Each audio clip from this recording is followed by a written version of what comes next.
Bismillahirrahmanirrahim. Assalamualaikum warahmatullahi wabarakatuh. Alhamdulillahirabbil alamin. Assalatu wassalamu ala asrofil anbiya'i wal mursalin wa ala alihi wa sahbihi ajmain, amma ba'du. Dewan juri yang terhormat dan para pemirsa yang berbahagia. Pertama-tama, marilah kita panjatkan puji syukur atas kehadirat Allah Subhanahu wa Ta'ala, sehingga kita dapat bertemu pada hari ini. Serta tak lupa sholawat dan salam selalu tercurahkan kepada junjungan Nabi kita, Nabi Agung Muhammad Sallallahu Alaihi Wasallam.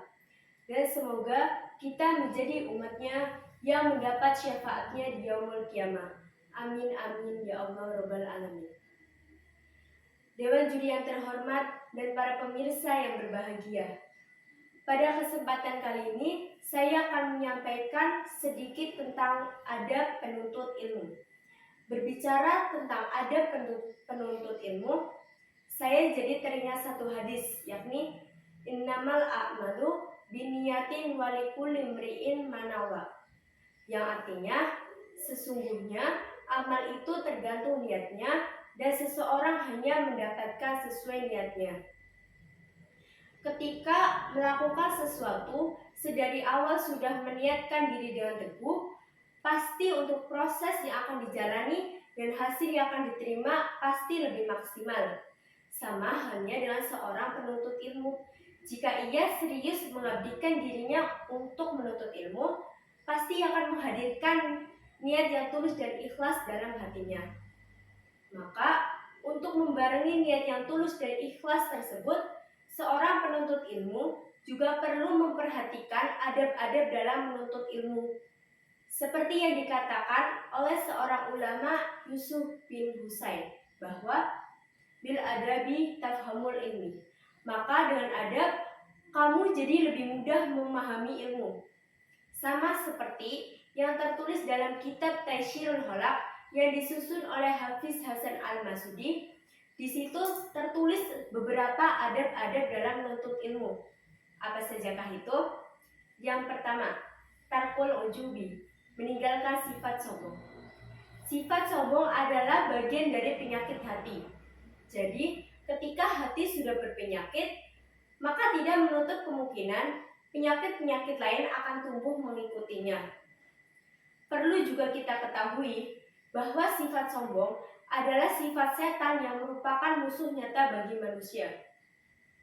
Yang kedua, at-tawadu'u wasidgu, rendah hati dan jujur.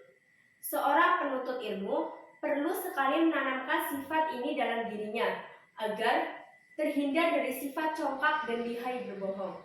Karena satu kebohongan pasti akan menciptakan kebohongan-kebohongan lainnya. Jadi, ketika seorang pelajar sudah berani berbohong, jadi jangan heran orang tua dan gurunya pun sampai dibohongi. Maka dari itu, penanaman sifat jujur ini juga perlu diperhatikan oleh guru dan orang tuanya agar menjadi kebiasaan yang baik hingga dewasa. Yang ketiga, berjalan dengan tenang. Berjalan dengan tenang ini dapat kita maknai dengan cara berjalannya seorang penuntut ilmu yang mencirikan sikap rendah hati. Maka hendaknya tiap-tiap penuntut ilmu menjaga cara berjalannya agar orang yang memandangnya tidak menganggap ia tidak sopan atau tidak punya adab.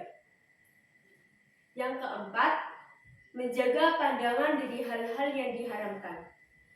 Perlu diketahui bahwa memandang hal-hal yang diharamkan dapat mematikan hati, melemahkan pikiran, bahkan menimbulkan kesukaran dalam menerima ilmu dan memahami kebenaran. Alhasil, menjaga pandangan dari hal-hal yang diharamkan dapat membantu seorang penuntut ilmu untuk memahami ilmu yang sedang ia pelajari. Dewan juri yang terhormat dan para pemirsa yang berbahagia.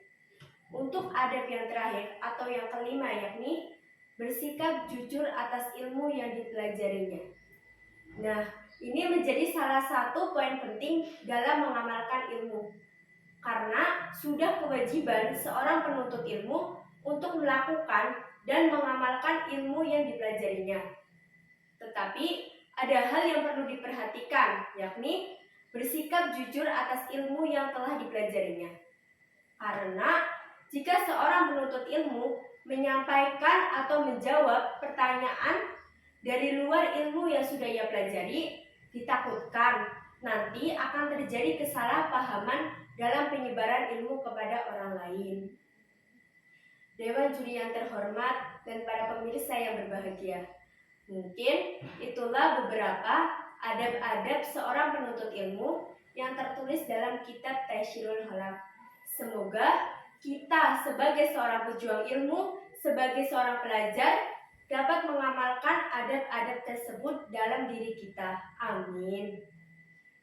Mungkin hanya itu saja yang dapat saya sampaikan.